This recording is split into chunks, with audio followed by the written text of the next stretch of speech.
Bem-vindos ao Doxa e Episteme. Hoje temos mais um episódio do bloco Filosofando em Casa, com o tema A Teoria do Conhecimento, Platão.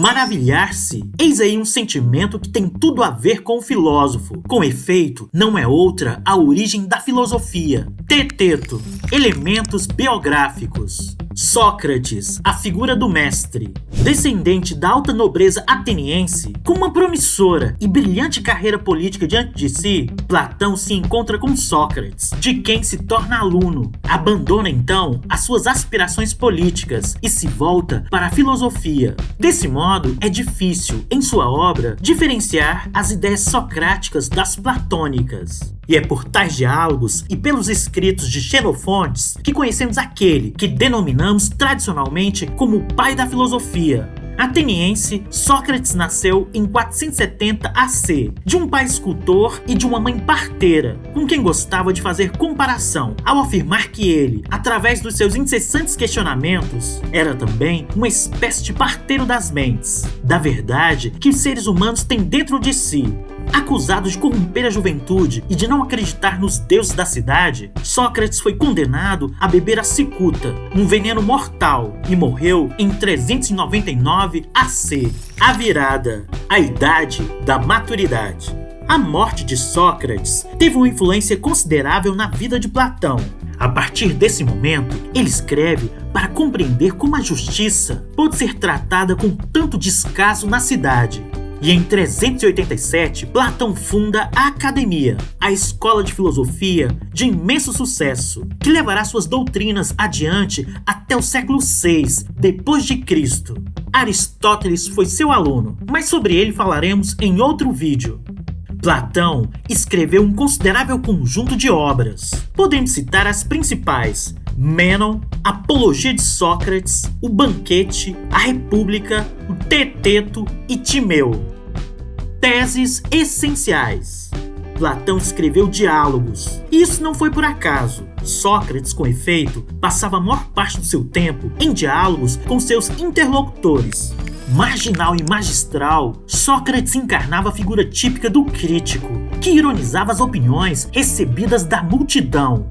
Fiel aos ensinamentos do seu mestre, Platão considerava a opinião como o maior obstáculo à posse da verdade. Ser sábio é saber que nada se sabe. Antiguidade. O método, a maiêutica, a arte de trazer as mentes à luz. Sócrates assume para si a máxima gravada no frontal do templo de Delfos: conhece-te a ti mesmo. Com efeito, o conhecimento da sua própria ignorância é necessário para toda busca pela verdade. Na Apologia de Sócrates, Platão apresenta Sócrates dirigindo-se aos seus concidadãos pouco antes da sua condenação.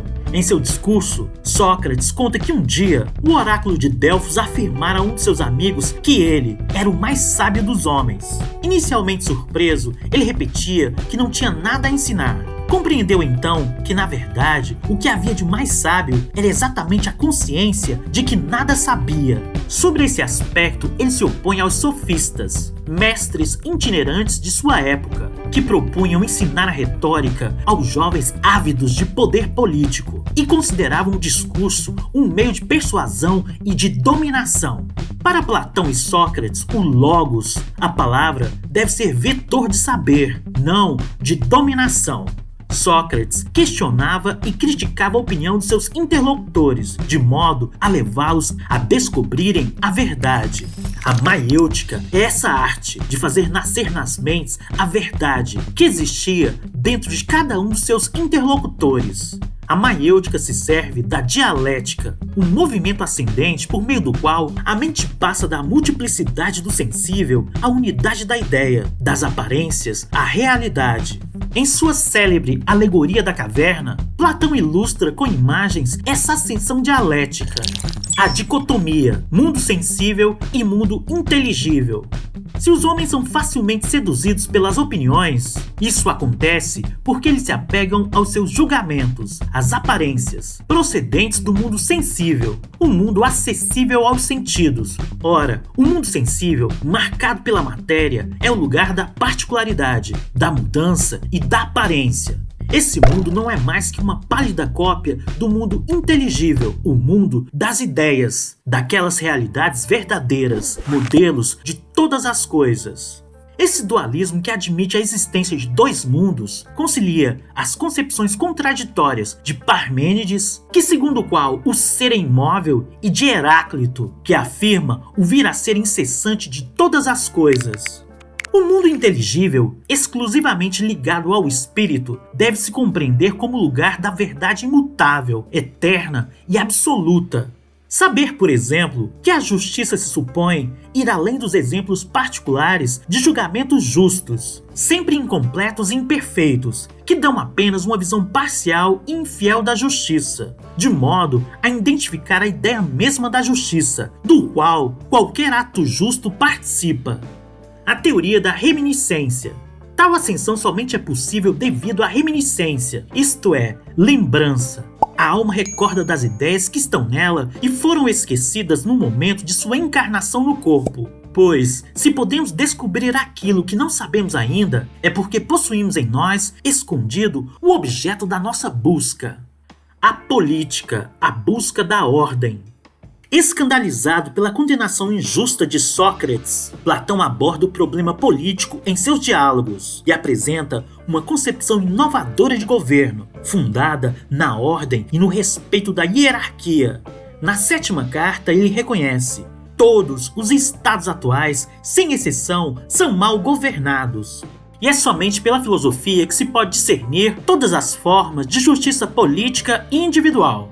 Assim como a alma humana se divide em três partes, isto é, uma desejosa, a sensibilidade, outra irracível, a vontade, e a última, finalmente, razoável, a mente. E a cidade ideal deveria compreender uma tripartição entre os produtores, os guardiões da cidade e os magistrados filósofos. Apenas o sábio é apto para governar. Nasce então a concepção do rei filósofo. Uma cidade em que cada um cumprisse o seu papel em função da sua classe seria uma cidade harmoniosa e ideal, segundo Platão, posição duramente criticada por outros filósofos. A justiça se compreende como ordem, harmonia, tanto na cidade quanto na própria alma. O homem justo instaura uma ordem autêntica em seu interior, assume o comando de si mesmo, estabelece um acordo perfeito entre as três partes de sua alma. República.